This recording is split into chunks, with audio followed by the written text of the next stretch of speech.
बड़ी मेहनत से एक हाफिज़ कुरान को तैयार किया जाता है, एक आलिम दीन को तैयार किया जाता है। और दुनिया का सबसे कीमती अगर कोई सरमाया है तो हमारे ये आलिम दीन है। इन्हीं की बदौलत हम आगे तरक्की करते हैं। अगर ये न होंगे तो हमारी मस्जिदें वीरान रहेंगी। 5 वक्त नमाज ये पढ़ाते हैं, फातिहा ये करते हैं, दुआ की जरूरत पड़ती है तो ये आपके हाथ हाजिर होते हैं, अकीका ये करते हैं, जनाजा ये पढ़ाते हैं, सारा काम तो ये करते हैं।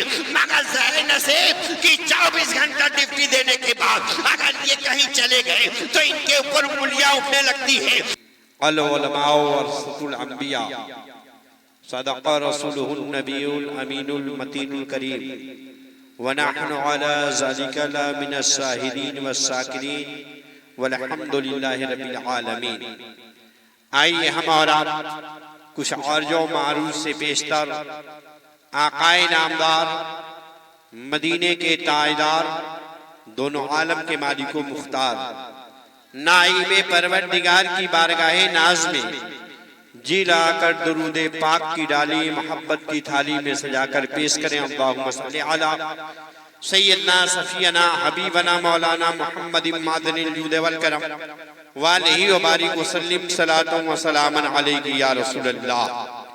है कौले मोहम्मद कौले खुदा, फरमान न बदला जाएगा। है कौले मोहम्मद कौले खुदा, अजी फरमान न बदला जाएगा। बदलेगा जमाना लाख मगर कुरान न बदला जाएगा। बदलेगा जमाना लाख मगर कुरान न बदला जाएगा। पिघलना इल्म की खातिर मिसाले समय ज़ेबा है। पिघलना इल्म की खातिर मिसाले समय ज़ेबा है। बगैर उसके नहीं पहचान सकते हम खुदा क्या है। बगैर उसके नहीं पहचान सकते हम खुदा क्या है। जिस्म सज तो सकता है खुशनुमा लिबासों से, जिस्म सज तो सकता है खुशनुमा लिबासों से। जिंदगी संवरती है इल्म फन की गौहर से। जिंदगी संवरती है इल्म फन की गौहर से। जी लगा करके दरूद पाक पढ़े। अल्लाहुम्मा सल्ली अला सय्यदना सफियना हबीबना मौलाना मुहम्मद मादनिल जूद वल करम वालैहि व बारिक वसल्लिम सलातुम व सलामन अलैहि या रसूलल्लाह। मौलाना इरशाद साहब को पहले जब ये तालीम नहीं हासिल कर रहे थे तो उसके पहले लोग कहा करते थे इरशाद अहमद कहते थे। मगर अब ये इरशाद अहमद के नाम से नहीं पुकारे जाएंगे। अब इनके नाम के पहले मौलाना इरशाद अहमद लग जाएगा। इसलिए कि ये दूल्हा बना दिए गए। अब आप सोचते होंगे शादी तो हुई नहीं, दूल्हा बना दिए गए है ना। दूल्हा 3 मौके पर बनाया गया, चौथा मौका भी आता है। अब आप कहेंगे कौन कौन। जब सैयदा ज़ैनब ने उन्होंने मोहम्मद को दूल्हा बनाया था तो दुल्हन लाने के लिए नहीं, गर्दन कटाने के लिए बनाया था। हज़रत हाजरा रज़ियल्लाहु ताला अन्हा ने दूल्हा बनाया था हज़रत इस्माइल ज़बीहुल्लाह को तो दुल्हन लाने के लिए नहीं, मीना की वादी में कुर्बानी करने के लिए। और दुनिया का सबसे अजीम दूल्हा तो है जो सब्बे असरा का दूल्हा है, जिसका कोई जवाब नहीं। ऐ नबी कौनैन के दीवानों, ऐ पैगंबर इस्लाम के सैदाइयों, दूल्हा मौलाना इरशाद साहब को भी बनाया गया था। 5 फरवरी के डेट में दुल्हन लाने के लिए नहीं बनाया गया था, दीन का दूल्हा बनाया गया था। और दस्तारबंदी लेकर के नवाज दिया गया था और दे दिया गया था। ऐ मौलाना इरशाद, ये दस्तारबंदी और सलाम लेकर के जाओ, दुनियावी काम से नहीं, दीन के काम करके लोगों की ईमान की तहफ़्फ़ुज़ करना और बेदारी डालना, इनके अंदर मजहब इस्लाम की मोहब्बत को पैदा करना।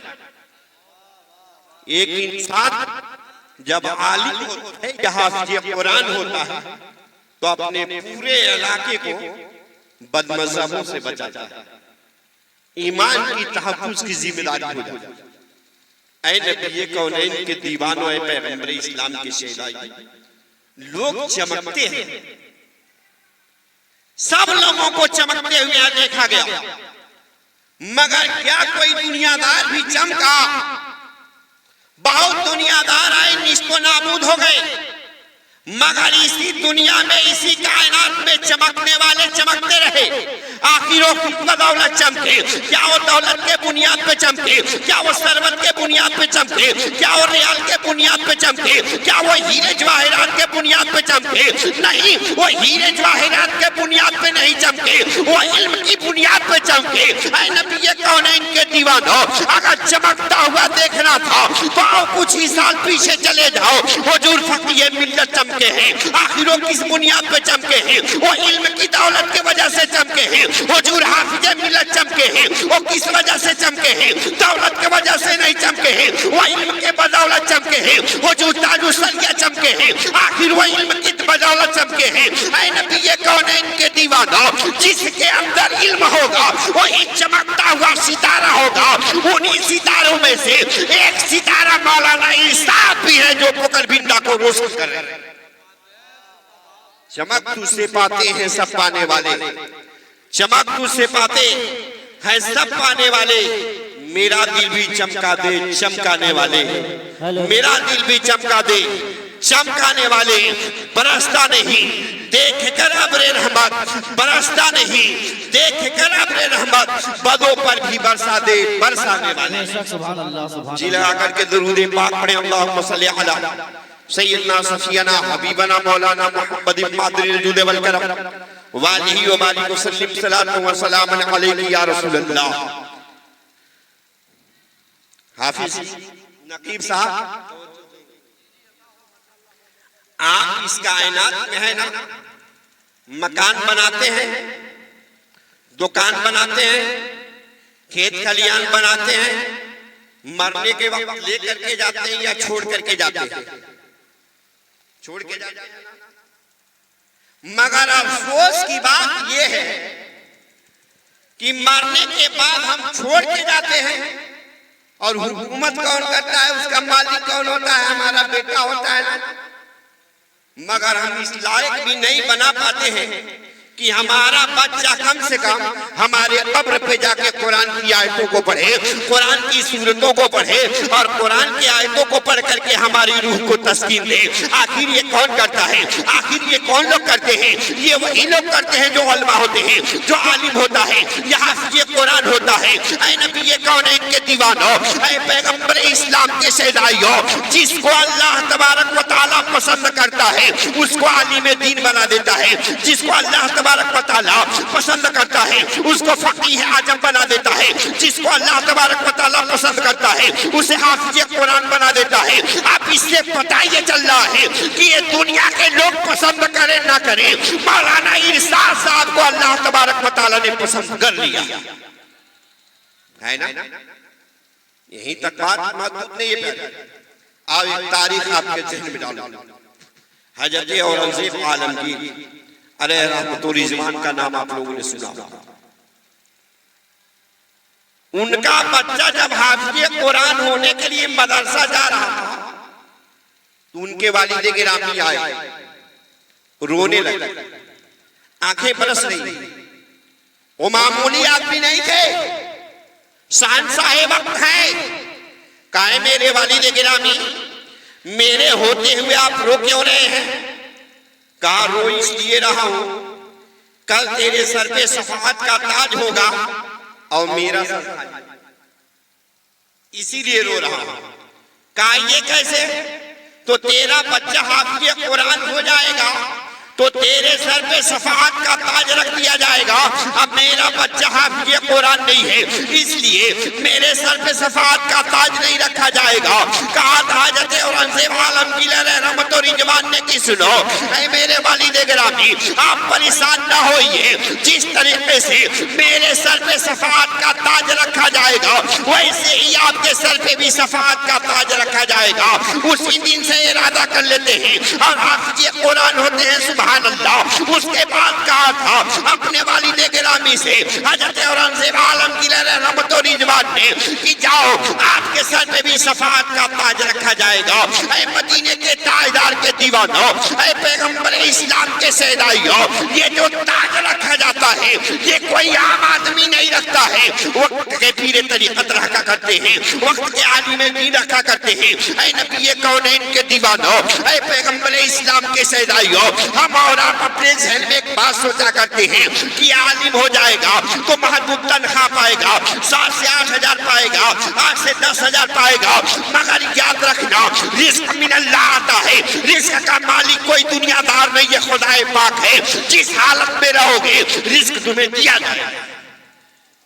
अगर एक बच्चा ड्राइवरी करता हो या इलेक्ट्रीशियन का काम करता हो, दिल्ली में रहता हो, बॉम्बे में रहता हो, तो 1 महीने में 10 हजार बचा के आपको नहीं दे पाएगा, नहीं ना। मगर एक आलिम होगा तो 10 हजार अगर उसकी तनख्वाह होगी तो 10 हजार आपको दे देगा। इसकी गारंटी नहीं ली जाएगी कि आपका बच्चा शराब पीता होगा या जुआ खेलता होगा, मगर आलिम दीन होगा तो इसकी गारंटी ली जाएगी कि वो शराबी नहीं हो सकता है, वो जुआरी नहीं हो सकता है, वो धोखाबाज नहीं हो सकता है। ऐ नबी कौनैन के दीवानों, ऐ पैगंबर इस्लाम के सहदाइयों, मैं ये नहीं कहता कि आप अपने बच्चे को आईएएस न बनाओ, मैं ये नहीं कहता अपने बच्चे को डॉक्टर न बनाओ, मैं ये नहीं कहता अपने बच्चे को इंजीनियर न बनाओ, मगर सबसे पहले उसे कुरान पढ़ने वाला है ना। कुरान जब पढ़ा रहेगा ना तो आपके कब्र पर जाकर सिर्फ अगरबत्ती सुलगा कर कुरान की आयतों को पढ़ करके आएगा, मग़फ़िरत की ज़मानत लेकर के आएगा।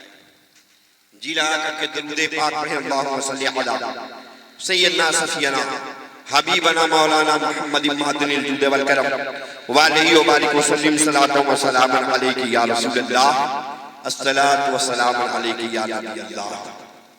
न मरना याद आता है, न जीना याद आता है। महक करके जन्नती बोली बोले सुभान अल्लाह।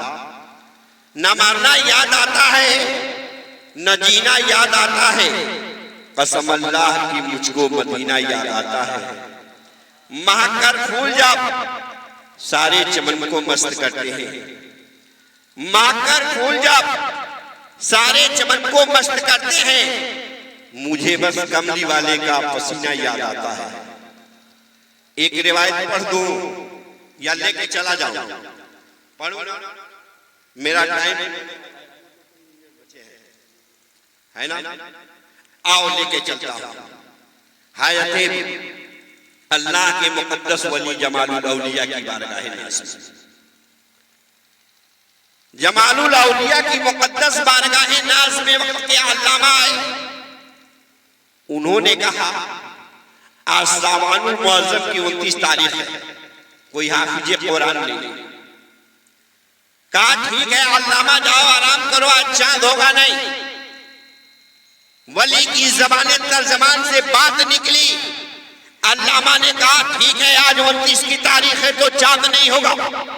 चले गए बिस्तरे इस्तिराहत पे नमाज पढ़ लिए। ऐसा के बाद सोचने लगे आज तो 29 की तारीख खत्म हो गई, मगर अब तो 30 की तारीख शुरू हो गई है, कल तो हाफिज़ कुरान की जरूरत है।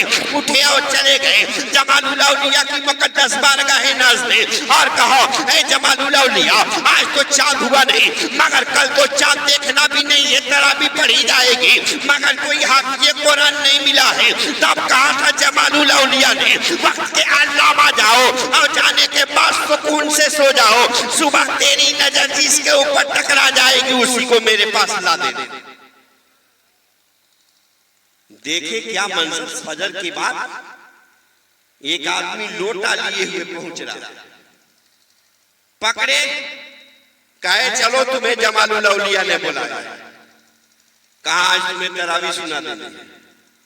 कहा मैं मुसलमान नहीं हूं, मैं कलमा पढ़ने वाला नहीं हूं, मैं मदीने के ताजदार का दीवाना नहीं हूं।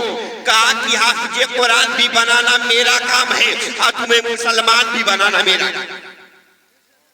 कहा कलेजे से लग जाओ, कलेजे से जब लगा लिया, कहा जबान खोलो, जबान खुलवाया, अपनी जबान दे दिया।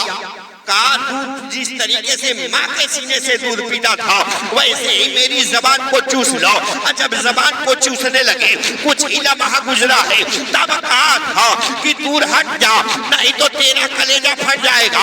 इसलिए इस कुरान के बोझ को जमीन बर्दाश्त नहीं कर रही थी। इस कुरान के बोझ को समंदर की सलानी ने कहा मेरे बस की बात नहीं है। कहा मौजो कुतुबयानी ने कहा मेरे ऊपर कुरान को नाज़िल नहीं करना। जिस कुरान के बोझ को न जमीन बर्दाश्त करने के लिए तैयार है, न समंदर की सलानी बर्दाश्त करने के लिए तैयार है, उस कुरान के बोझ को मदीने के ताजदार के सीने पाक ने बर्दाश्त किया। कहा दूर हटे, कहा कितने पारे गए, कहा 10 पारे आ गए। सुभान अल्लाह। कहा एक मरतबा और लग जा, एक मरतबा और लगाया, कुछ ही लम्हा गुजरा है, कहा दूर हटो। आज जब दूर हटा तो कहा बता तेरे कलेजे में कितने पारे गए। कहा कि मेरे कलेजे में 10 पारे और आ गए, 20 पारे मुकम्मल हो गए। कहा एक मरतबा और आ जा। आज जब कलेजे से लगाया और कुछ ही देर में हटाया, पूछा बता तेरे कलेजे में कितने पारे गए। कहा कि मेरे कलेजे में 30 पारे मुकम्मल हो गए। सुभान अल्लाह। ऐ नबी कौनैन के दीवानो, ऐ पैगंबर इस्लाम के शहदाइयों, अल्लाह के मुकद्दस वली अगर चाह देंगे तो पल भर में आपको हाफिज़ कुरान बना देंगे। इसीलिए तो शायर इस्लाम ने बड़ी अच्छे अंदाज में इसकी तर्जमानी किया है। निगाहे वली में वो तासीर देखी, निगाहे वली में वो तासीर देखी, बदलती हजारों की तकदीर देखी। नारे तकबीर, नारे तकबीर, नारे रिसालत, नारे रिसालत, जश्न दस्तार बंदी, जश्न दस्तार बंदी, नारे तकबीर, नारे रिसालत। बेशक सुभान अल्लाह। अल्लाह के मुकद्दस वली पल भर में हाफिज़ कुरान बनाते हैं। मगर हज़रत हाफिज़ कारी शमसी साहब से पूछेंगे तो अल्लाह के मुकद्दस वली है, पल भर में हाफिज़ कुरान बना दिया। मगर हज़रत हाफिज़ कारी शमसी साहब ने पूछेंगे तो ये कहेंगे मेहनत करने के बाद हाफिज़ कुरान बनाया जाता है। बड़ी मेहनत से एक हाफिज़ कुरान को तैयार किया जाता है, एक आलिम दीन को तैयार किया जाता है। और दुनिया का सबसे कीमती अगर कोई सरमाया है तो हमारे ये आलिम दीन है।